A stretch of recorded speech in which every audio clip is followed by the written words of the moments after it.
और हर दूसरे विचार को अपनी जिंदगी से निकाल दो। यही सफल होने का मूल मंत्र है। हमें से कई लोग डॉक्टर एपीजे अब्दुल कलाम साहब को इंस्पिरेशन मानते हैं, लेकिन क्या आपको पता है कि उनकी इंस्पिरेशन कौन है?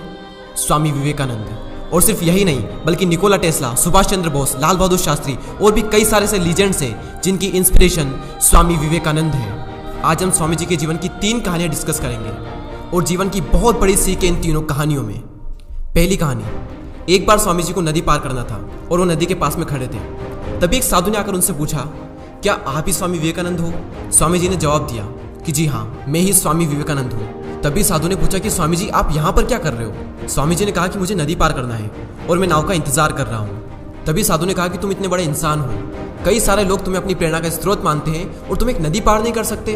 देखो मैं तुम्हें नदी पार करके बताता हूँ। तभी उस साधु ने पानी पर चल करके उस नदी को पार किया और फिर से पानी पर चल करके स्वामी जी के पास लौट कर आए और बोले कि देखो मेरे पास इतनी शक्ति है, मेरे पास इतना टैलेंट है, मेरे पास इतना ज्ञान है, उसके बावजूद भी मुझे कोई नहीं जानता।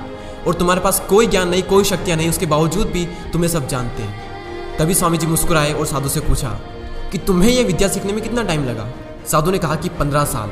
इतने में स्वामी जी की नाव आ गई और स्वामी जी ने साधु को नाव में बैठाया और वहाँ से चल दिए। दोनों ने नाव में बैठकर नदी पार की और पार करने के बाद स्वामी जी ने अपनी जेब से 1 रुपया बाहर निकाला और उस नाव वाले को दे दिया। यानी कि दोनों के मिला के 50-50 पैसे यानी 1 रुपया उन्हें दे दिया। तभी स्वामी जी ने साधु से कहा कि जो काम तुम 50 पैसे में कर सकते थे उसके लिए तुमने अपनी जिंदगी के 15 साल बर्बाद कर दिए। और अगर यही 15 साल तुम समाज की भलाई में लगाते तो आज तुम्हें भी पूरी दुनिया जानती। और मैंने यही किया, इसलिए मुझे पूरी दुनिया जानती है और तुम्हें कोई नहीं जानता।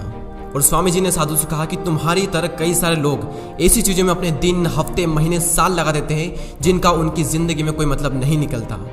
इसलिए अपने टाइम को ऐसी जगह पर लगाओ जहाँ पर उसका एक्चुअल में कोई सेंस निकले, क्योंकि टाइम से बढ़कर इस दुनिया में कोई भी इंपॉर्टेंट चीज़ नहीं है। अगर समय बर्बाद तो जिंदगी बर्बाद।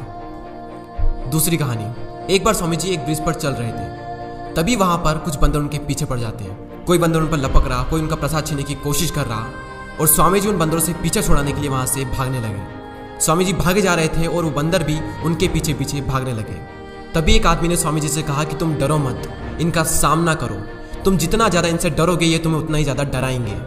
तभी स्वामी जी पीछे मुड़ते हैं और आंखें निकाल कर उन बंदरों पर जोर से चीखते हैं और तभी सारे बंदर वहाँ से दुम दबाकर भाग जाते हैं। और उन्हीं बंदरों की तरह होते हैं हमारे नेगेटिव थॉट्स, जिनसे हम डरते हैं। और जितना ज़्यादा हम इनसे डरेंगे ये हमें उतना ही ज़्यादा डराएंगे।